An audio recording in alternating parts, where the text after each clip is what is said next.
Buenos días con todos. Mi nombre es Claudia Estefanía Hidalgo Calle. Soy residente de segundo año del Servicio de Anestesiología del Hospital Nacional Daniel Arcides Carrión. El día de hoy traigo para ustedes el tema rotación de opioides.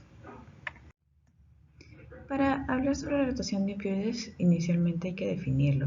¿En qué consiste? Es el inicio de opioides a dosis ajustadas a la condición individual de cada paciente, hasta que se encuentre una analgesia adecuada o aparezcan los efectos secundarios intolerables.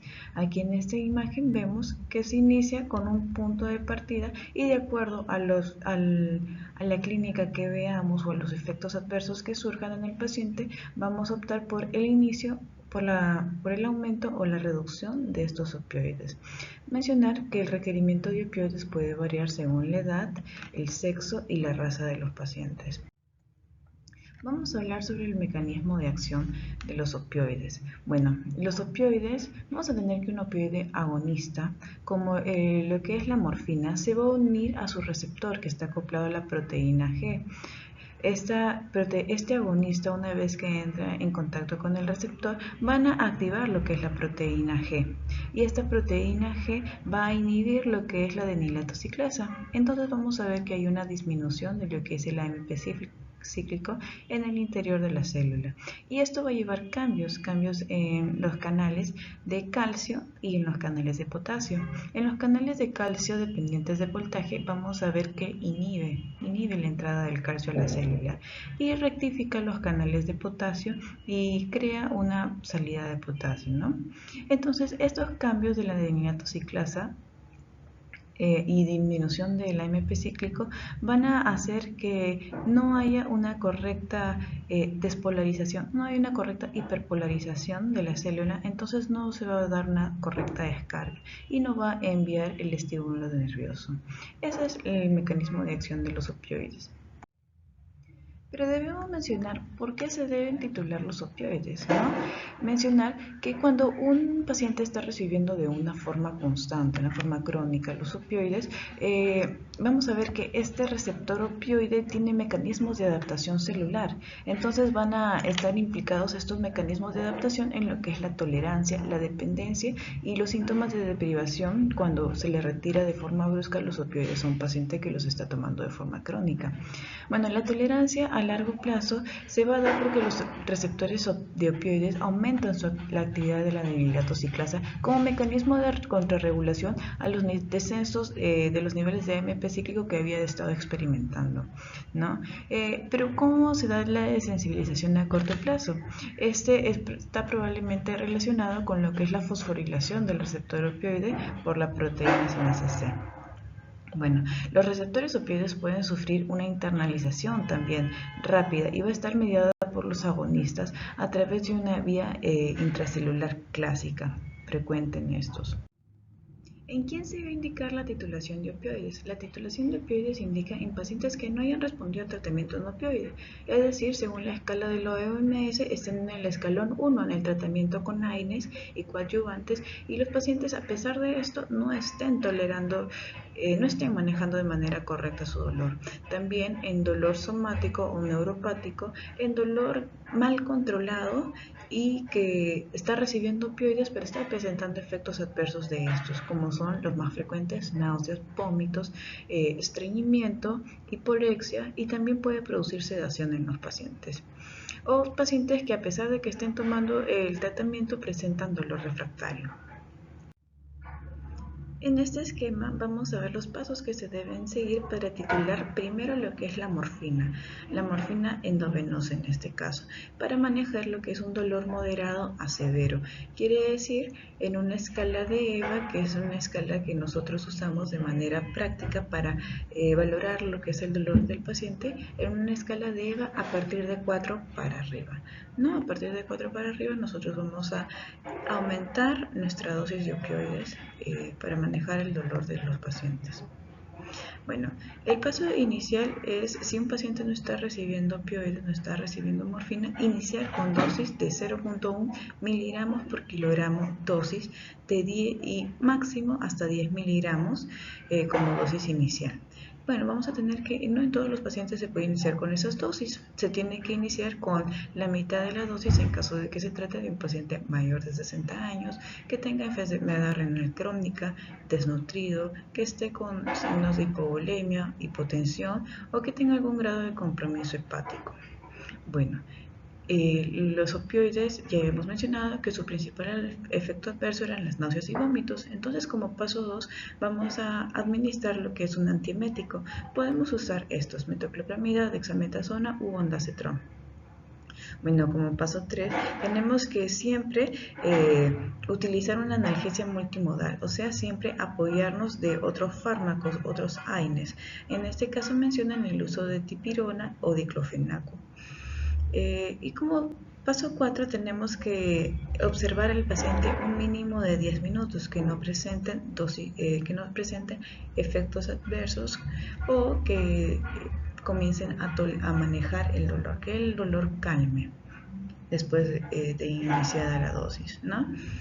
Bueno, si el control a los 10 minutos el paciente sigue con un EVA mayor a 4, nosotros debemos aumentar la dosis de morfina en 2 miligramos y observarlo cada 10 minutos. Obviamente esta dosis no va a ser de 2 miligramos en pacientes que ya hemos mencionado, ¿no? Sino va a ser la mitad de la dosis, 1 miligramo por kilogramo de peso en pacientes de riesgo, ¿no? Luego, en el paso 6, nosotros, si ya vemos que el paciente maneja el dolor, nosotros tenemos que sumar todo lo que hemos estado administrando, ¿no? Desde la dosis inicial hasta las dosis que hemos estado usando de morfina, de más 2 más 2 cada 10 minutos, y esto lo vamos a sumar y esto lo va a ser considerada como nuestra dosis total. Luego, esta dosis tenemos que dividirla y para dejarla a horario, ¿no? No se le va a dar una dosis de opioides en una sola toma al paciente. Se debe dejar a horario dependiendo de cómo nosotros creamos conveniente, si es cada 4 o cada 6 horas.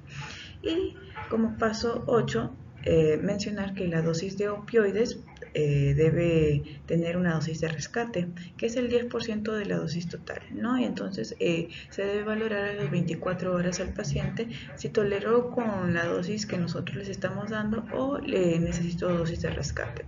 Y de acuerdo a la dosis de rescate vamos a volver a sumarlas y volver a titularlas en caso de que la dosis haya sido muy alta. Acá tenemos un algoritmo de cómo se debe titular de un opioide a otro, ¿no? Ya habíamos hablado sobre la titulación de morfina endovenosa, pero la morfina endovenosa es el punto de partida para titular hacia otros opioides, ¿no? En caso de que el paciente se esté yendo de alta y ya no se le puede administrar la morfina en dosis endovenosa, se le va a cambiar a dosis bioral, ¿no? Entonces, la morfina endovenosa, que la dosis que se le estaba dando, si es en 10 miligramos, se debe multiplicar por 3 en este caso para pasar a la que es morfina bioral. Y si nosotros estamos dando ya la morfina bioral, pero imaginemos que nuestro paciente sigue presentando dolor a pesar de esas dosis a horario que nosotros estamos dando, podemos plantear una dosis de rescate que pues, se podrían dar de forma subcutánea, ¿no? Entonces, de la dosis total de morfina bioral que yo estoy dando, se toma un 10%, pero lo voy a convertir, ¿no? La dosis bioral se divide entre 1.5 para ayudar la morfina subcutánea. Y esta morfina subcutánea es un 10% que se le va a administrar al paciente como rescate, ¿no? También acá podemos ver que si yo cambio de morfina a otro opioide, tiene que ser en la misma vía, ¿no? Yo tengo que hacer la rotación de opioides en la misma vía. Quiere decir que si yo tengo morfina endovenosa y quiero pasarlo a tramadol, por ejemplo, tiene que ser tramadol endovenoso. ¿No? Acá vemos que para pasar de morfina endovenosa a tramadol se debe multiplicar la dosis de morfina por 10.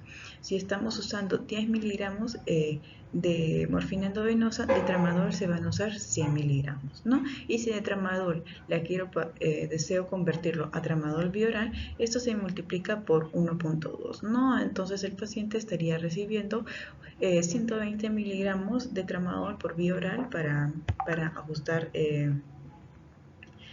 para ajustar la vía oral, ¿no? Y bueno, la morfina también se puede convertir a otros fármacos, a otros opioides de mayor potencia, por ejemplo, como la hidromorfona, también se puede convertir a fentanilo. En caso yo decida convertirlo a fentanilo, la dosis que estoy dando de manera endovenosa en fentanilo se va a dividir entre 50, ¿no? Entonces, si yo estoy dando 100 miligramos perdón, 10 miligramos de morfina endovenosa, si yo estoy dando 100 miligramos de morfina endovenosa y deseo convertirla a fentanilo endovenoso, recordemos que el fentanilo se da en microgramos, ¿no? Entonces la morfina la cambiamos de 10 miligramos a microgramos, sería 10.000, ¿no? Y si se divide entre 50, vamos a dar un aproximado de 200 microgramos de fentanilo endovenoso en el paciente. Y es así como se titula y se rotan. ¿Cuál es la importancia de este tema de titulación de opioides? Es que los pacientes que tienen dolor crónico o dolor agudo tienen el uso de opioides como una piedra angular en su tratamiento para controlar lo que es el dolor moderado o severo, ¿no?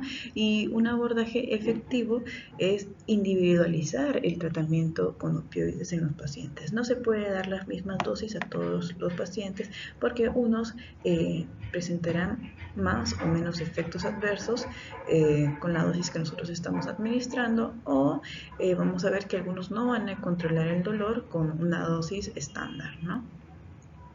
Y también requerimos que los opioides puedan variar de acuerdo al paciente, a la edad, a la raza y que siempre ver que no presenten los efectos adversos. Y bueno, a manera de conclusión y agradecer por su atención, mencionar que la importancia de esta titulación y rotación de opioides se debe a que si un personal médico está tratando a un paciente con un dolor agudo o un dolor crónico, debe saber administrar las dosis de estos opioides, ¿no? Porque no se puede minimizar el dolor de un paciente. No todos sentimos igual y bueno, en pacientes que están experimentando este dolor que muchas veces es insoportable para ellos, va a generar depresión el hecho de que nosotros no les prestemos atención, ¿no? Y no se debe por temor no administrar opioides. Gracias por su atención.